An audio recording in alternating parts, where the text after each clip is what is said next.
El grito de Ana rasgó el silencio de la noche sevillana. Un alarido que parecía arrancado de su alma. Mientras las puertas de su hogar se cerraban para siempre tras ella. No eres mi hija. Resonaron las palabras de su madre. Afiladas como cuchillos.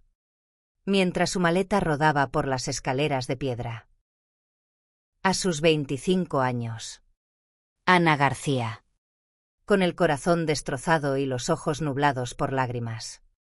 Enfrentaba el precio de ser quien era, una mujer que amaba a otra mujer. Sevilla. Con sus calles empedradas y el aroma a azahar flotando en el aire. No ofrecía consuelo esa noche. Ana caminaba sin rumbo. Su chaqueta de cuero desgastada crujiendo con cada paso. Mientras el peso de la expulsión de su familia la aplastaba. Había creído que confesar su verdad. Su amor por Clara. Traería alivio. Pero en cambio. Desató una tormenta. Su madre. Devota hasta la médula. Había convocado a un cura para exorcizar su pecado. Y su padre. Un hombre de pocas palabras pero mirada de acero. Simplemente señaló la puerta. Clara. Su Clara. La esperaba en un café discreto en el barrio de Triana. A sus 24 años. Clara López era todo lo opuesto a Ana, cabello corto y rubio. Ojos verdes que parecían capturar la luz. Y una calma que escondía un fuego interior. Habían conocido en la universidad. En un taller de literatura donde sus manos se rozaron al pasar una hoja de poesía de Lorca. Desde entonces. Su amor creció en susurros.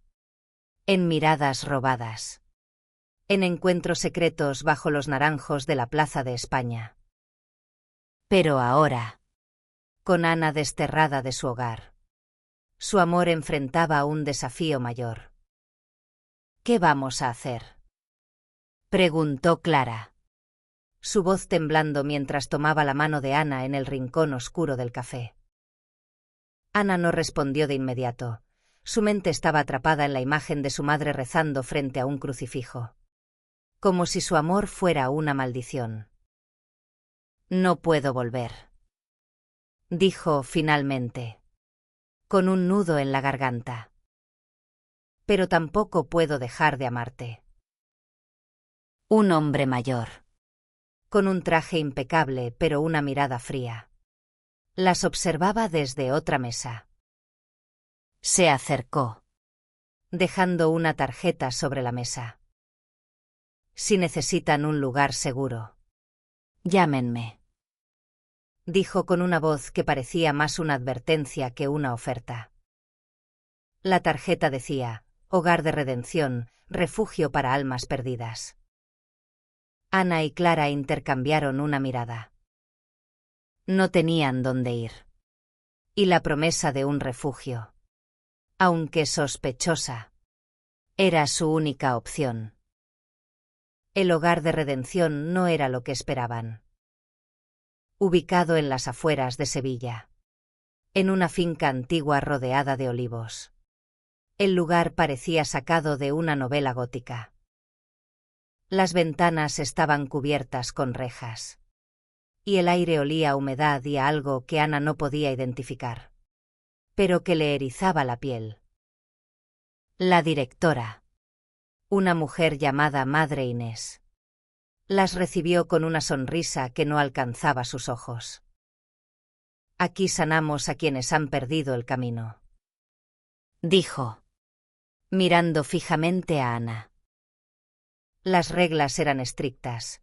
No podían salir sin permiso. Los teléfonos estaban prohibidos.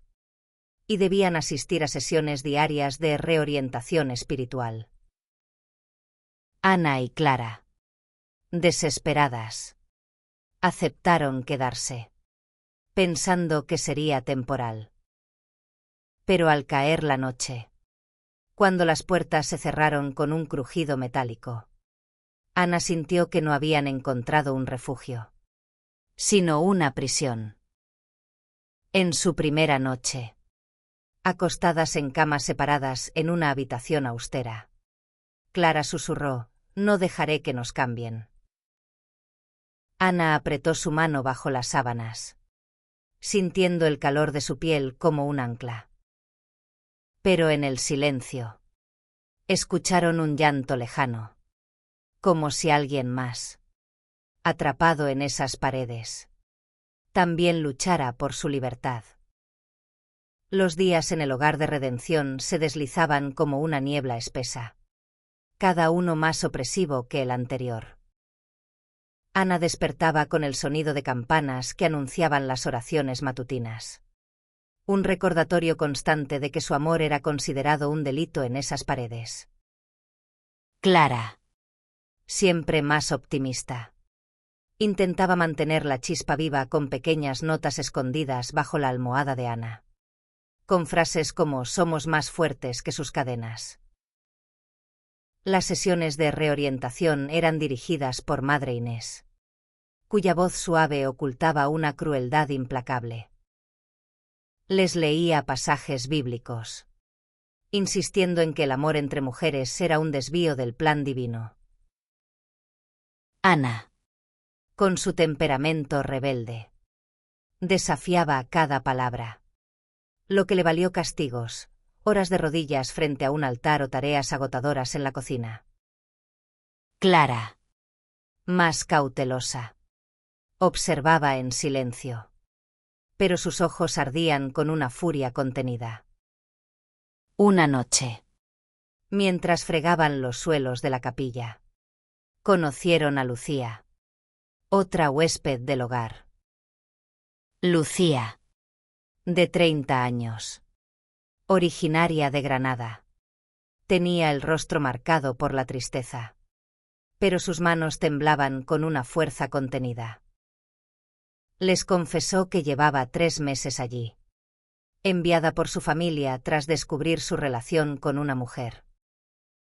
«No quieren sanarnos», susurró Lucía, mirando hacia las sombras. «Quieren borrarnos». Ana comenzó a notar detalles inquietantes, las puertas siempre cerradas con llave, las cartas que nunca llegaban, y los susurros de las otras mujeres en el comedor, todas con historias similares de rechazo y encierro. Una tarde, mientras limpiaban el patio, encontraron un cuaderno escondido bajo una losa. En él, alguien había escrito: «No dejes que apaguen tu luz. Escapa». Las palabras, garabateadas con desesperación, encendieron una chispa en Ana. Clara, sin embargo, comenzaba a flaquear. Las sesiones de Madre Inés, combinadas con el aislamiento, estaban minando su espíritu. Una noche, mientras compartían un momento robado en el lavadero, Clara confesó: «A veces pienso que sería más fácil si me rindiera». Ana la abrazó con fuerza, negándose a dejar que la oscuridad del lugar la separara. «No eres débil, Clara. Somos nosotras contra ellos». El descubrimiento del cuaderno les dio un propósito. Ana, Clara y Lucía comenzaron a planear en secreto, susurrando en los pasillos oscuros, buscando grietas en la vigilancia del hogar. Pero Madre Inés parecía anticipar cada movimiento.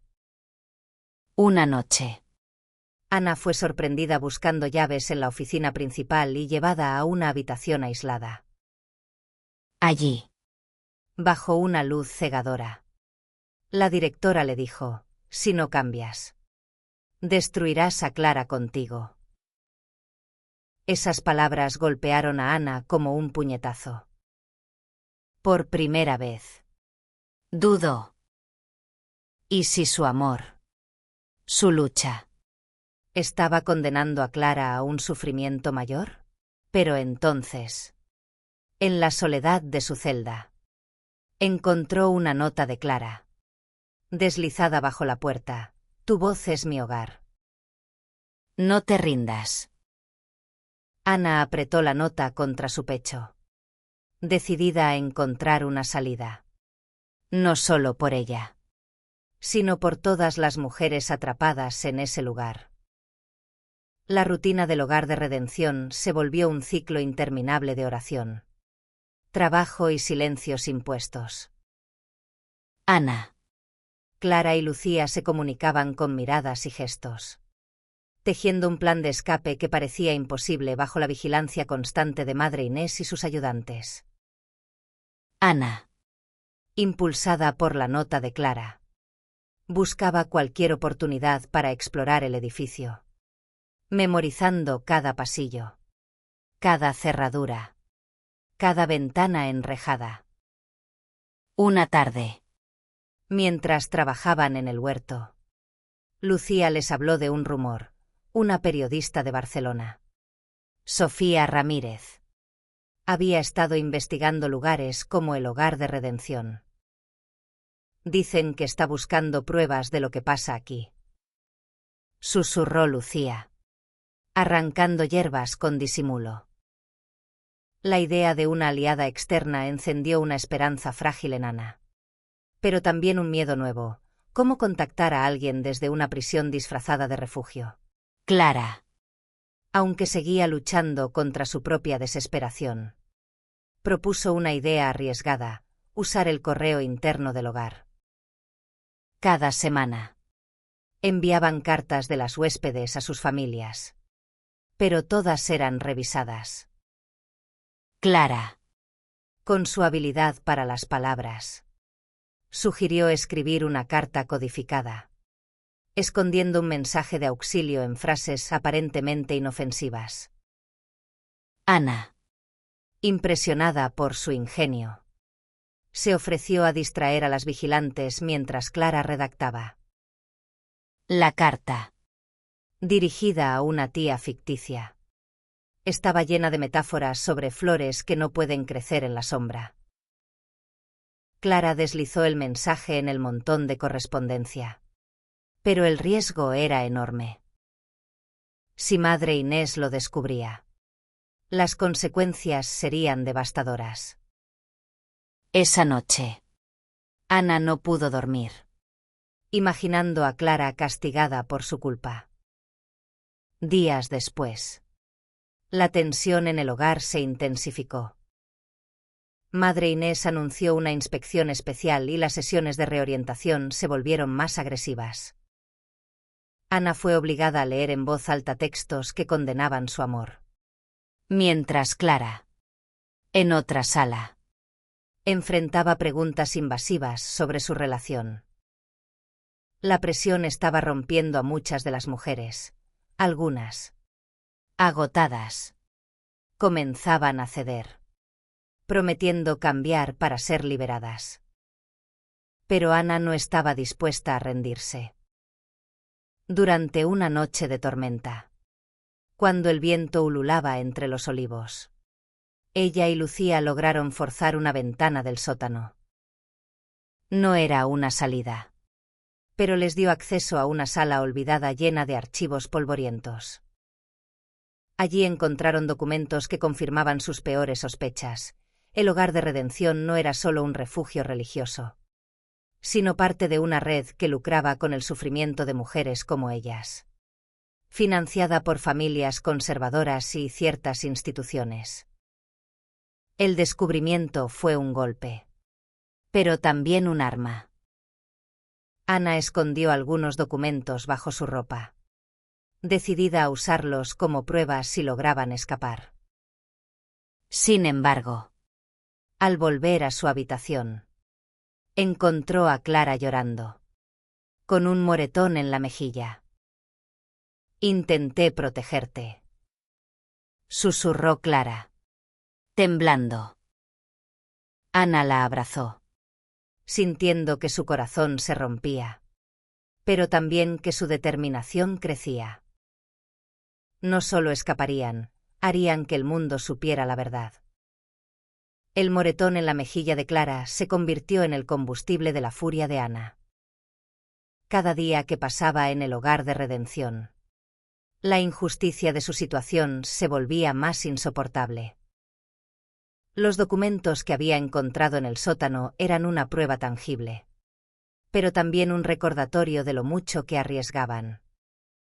Ana, Clara y Lucía sabían que debían actuar rápido, antes de que Madre Inés descubriera sus planes. La oportunidad llegó durante una festividad religiosa, cuando el hogar organizó una misa abierta a visitantes externos. Era la primera vez en semanas que las puertas principales se abrirían. Ana propuso usar la distracción para enviar un mensaje físico a Sofía Ramírez, la periodista. Lucía, que había trabajado en el correo antes de ser castigada, conocía a un repartidor que podría ser persuadido. El plan era simple pero peligroso. Clara escribiría una nota explicando su situación, adjuntando copias de los documentos más incriminatorios. Ana y Lucía se encargarían de distraer a las vigilantes durante la misa. La noche antes del evento, las tres se reunieron en el baño, el único lugar sin cámaras. Clara, con manos temblorosas, escribió: «Somos prisioneras. Ayúdanos a contar la verdad». El día de la misa, el hogar estaba lleno de actividad. Las mujeres fueron obligadas a vestirse con uniformes impecables y a sonreír ante los visitantes, como si fueran residentes felices. Ana, con el corazón acelerado, fingió un desmayo en el patio, atrayendo la atención de las vigilantes. Lucía aprovechó el caos para entregar la nota al repartidor, un hombre joven que pareció entender la gravedad de la situación con una sola mirada. Pero el plan no salió perfecto. Una de las vigilantes, una mujer severa llamada Sor Beatriz, notó la ausencia de Lucía y comenzó a interrogarla. Ana, recuperándose de su desmayo, vio cómo Lucía era arrastrada a la oficina de Madre Inés. Sin pensarlo, corrió hacia Clara y le dijo: «Si algo me pasa, promete que seguirás luchando». Clara, con lágrimas en los ojos, asintió. Esa noche, Lucía no regresó a su habitación. Ana y Clara, aterrorizadas, pasaron horas imaginando lo peor. Al amanecer, Madre Inés las convocó a ambas.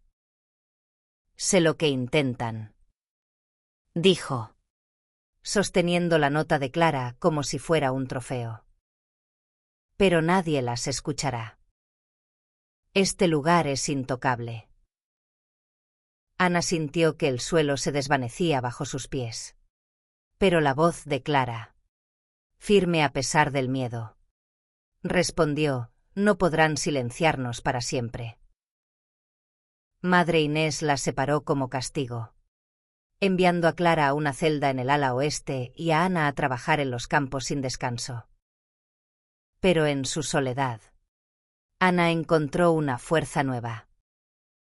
Recordó las palabras del cuaderno: «No dejes que apaguen tu luz». Si no podían escapar aún, al menos harían que su historia llegara al mundo. La separación de Clara fue un golpe que Ana apenas pudo soportar. Los días sin su presencia eran como un invierno interminable. Y el trabajo forzado en los campos de olivos bajo el sol abrasador de Andalucía no hacía más que alimentar su rabia. Pero Ana no estaba sola en su lucha. Otras mujeres en el hogar, inspiradas por los rumores de su valentía, comenzaron a compartir sus propias historias en susurros. Una de ellas, María, una joven de 22 años de Cádiz, confesó que había sido enviada al hogar tras intentar escapar con su pareja. «Nos vieron besándonos en la playa», dijo, con los ojos llenos de nostalgia. María conocía los horarios de las vigilantes y se ofreció a ayudar a Ana a comunicarse con Clara. A cambio, Ana le prometió que, si escapaban, llevarían las historias de todas al exterior. El primer paso fue encontrar a Clara. María, que trabajaba en la lavandería, logró pasar una nota a través de una sábana doblada. La respuesta de Clara llegó al día siguiente. Escrita con jabón en un trozo de tela: estoy bien. Sigue luchando. Te amo. Ana guardó la tela como un tesoro. Pero su alivio duró poco. Lucía seguía desaparecida. Y los rumores decían que había sido trasladada a otra casa segura en el norte. Ana decidió que no podían esperar más. Con la ayuda de María, elaboró un nuevo plan: aprovechar la entrega semanal de suministros para esconder un mensaje en una caja que saliera del hogar. Pero esta vez, no sería una nota codificada. Ana escribiría una carta abierta, contando todo: el encierro, los abusos, las mentiras del hogar de redención. Si llegaba a Sofía Ramírez, o a cualquier periodista, sería su voz rompiendo las cadenas. Escribir la carta fue un acto de valentía y dolor. Ana vertió su corazón en cada palabra, describiendo el amor que la había llevado a ese lugar, el rechazo de su familia y la crueldad disfrazada de caridad. María, arriesgando todo, escondió la carta en una caja de verduras, asegurándose de que llegara al repartidor de confianza. Días después, la atmósfera en el hogar cambió. Madre Inés parecía nerviosa, y las vigilantes redoblaron la seguridad. Ana temía que su carta hubiera sido interceptada. Pero María trajo noticias. El repartidor había confirmado que la carta llegó a Barcelona. Sofía Ramírez estaba investigando. La esperanza creció, pero también el peligro. Una noche, Ana fue llevada a una sala donde Madre Inés la esperaba con un teléfono. «Habla con tu madre», dijo. «Pídele perdón. Y tal vez te dejemos ir». Ana, con el corazón dividido, tomó el teléfono. La voz de su madre, fría y distante, le dijo: «Renuncia a esa vida, Ana, o nunca volverás a casa». Ana colgó, con lágrimas en los ojos, pero su resolución intacta. La noticia de que la carta había llegado a Sofía Ramírez dio a Ana un propósito renovado, pero también la puso en el centro de la ira de Madre Inés. Las vigilantes comenzaron a seguir cada uno de sus movimientos, y las sesiones de reorientación se volvieron más crueles. Ana fue obligada a escuchar grabaciones de su propia voz, distorsionadas, repitiendo frases de arrepentimiento que nunca había dicho. Clara, aún aislada, logró enviarle otra nota a través de María: «No dejes que te rompan. Estoy contigo». Esas palabras fueron un faro en la oscuridad. Pero Ana sabía que el tiempo se agotaba. Si Sofía no actuaba pronto, el hogar de redención podría tomar medidas más drásticas para silenciarlas. Una noche, mientras las demás dormían, Ana se coló en el cuarto de mantenimiento, donde había visto a una vigilante guardar un teléfono viejo. Con manos temblorosas, marcó el número de una organización de derechos LGBT en Madrid que Clara había mencionado una vez. La voz al otro lado, amable pero cautelosa, escuchó su historia. «Necesitamos pruebas», dijo la activista. Ana prometió enviar los documentos que había escondido. Pero primero debía encontrar una forma de sacarlos del hogar. María, cada vez más valiente, sugirió usar el camión de suministros nuevamente. Pero esta vez no sería solo una carta.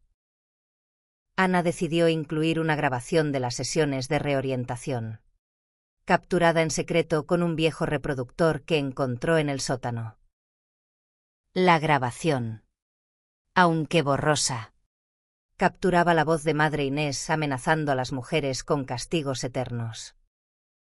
El día de la entrega. Todo salió mal. Una vigilante sorprendió a María escondiendo la grabación. Y el caos estalló.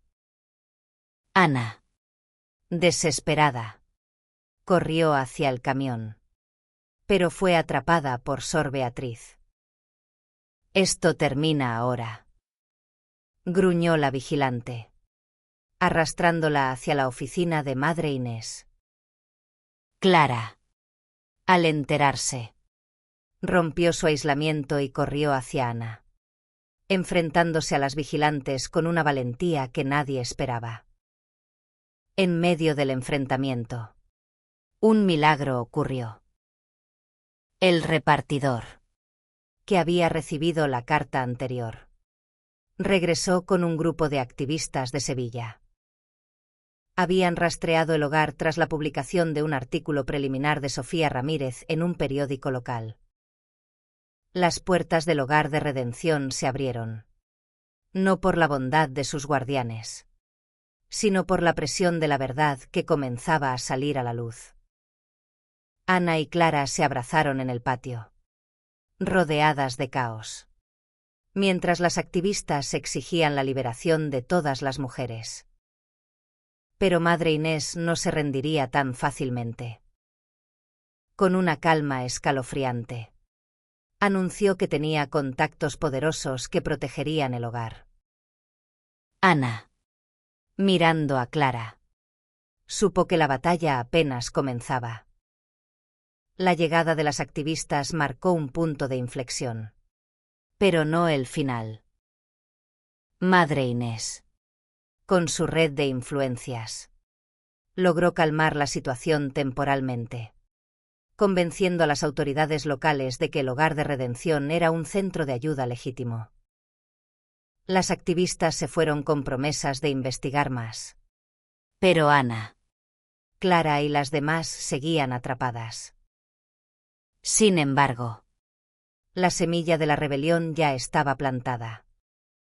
Las mujeres del hogar, inspiradas por el coraje de Ana y Clara, comenzaron a desafiar las reglas abiertamente. María organizó reuniones secretas en el comedor, donde compartían historias y planeaban formas de resistir. Ana, aunque agotada, se convirtió en una líder silenciosa, animando a las demás a no perder la esperanza.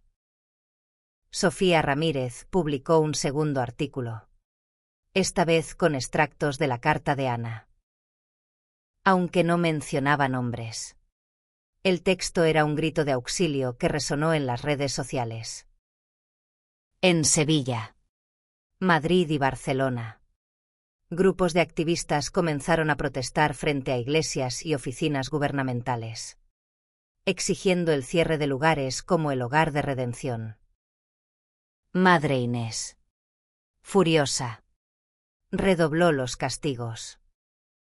Ana fue enviada a una celda de aislamiento durante 3 días, sin comida ni agua más allá de lo estrictamente necesario. En la oscuridad, pensó en Clara, en su familia, en todas las mujeres cuya luz había sido apagada por el miedo y el odio. Pero también pensó en la fuerza de su propia voz, que había viajado más allá de las rejas. Clara, mientras tanto, se arriesgó todo al escribir una segunda carta, esta vez dirigida directamente a Sofía. Con la ayuda de María y otras, logró enviarla a través de un nuevo repartidor. La carta era un testimonio crudo de su amor por Ana y de las atrocidades del hogar. Cuando Sofía la recibió, decidió viajar a Sevilla en persona, acompañada por un equipo de abogados y periodistas. El día que Sofía llegó, el Hogar de Redención estaba en crisis. Las protestas afuera crecían, y las autoridades ya no podían ignorarlas.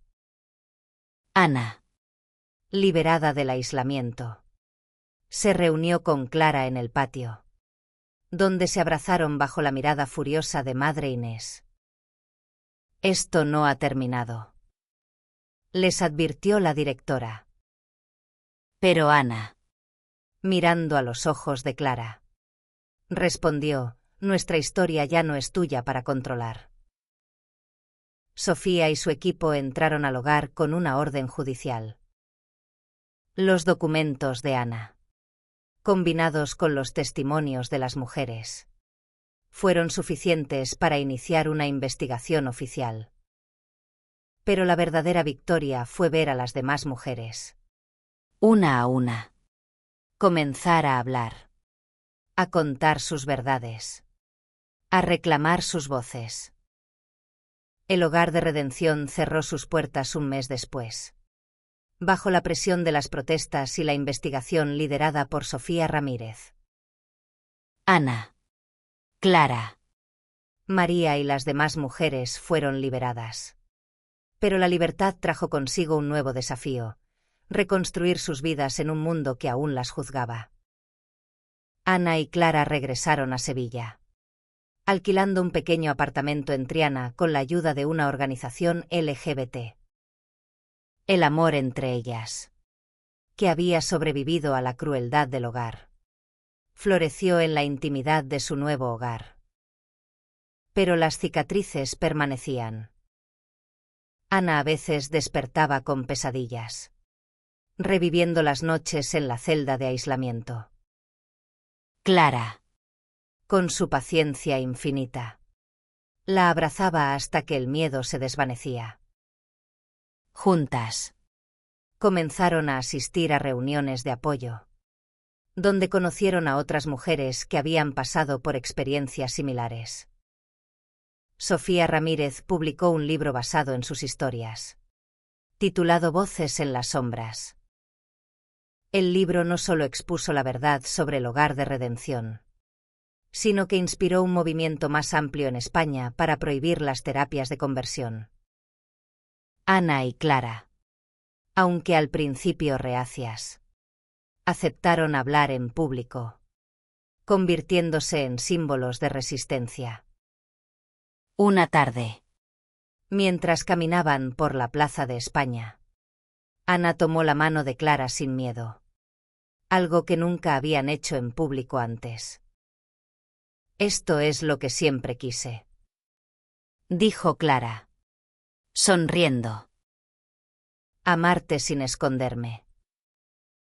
Ana, con los ojos brillantes, respondió: «Y yo quería que el mundo supiera que nuestro amor no es un error».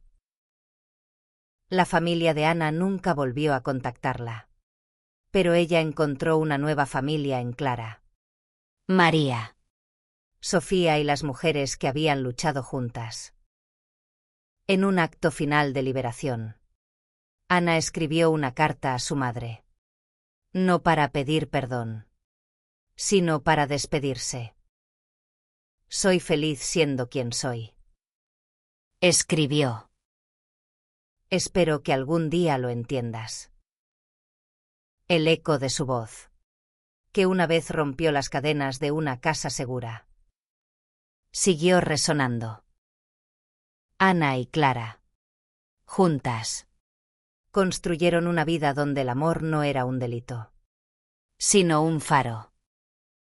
Y en cada paso que daban, llevaban consigo las historias de todas las mujeres que, como ellas, se negaron a ser silenciadas.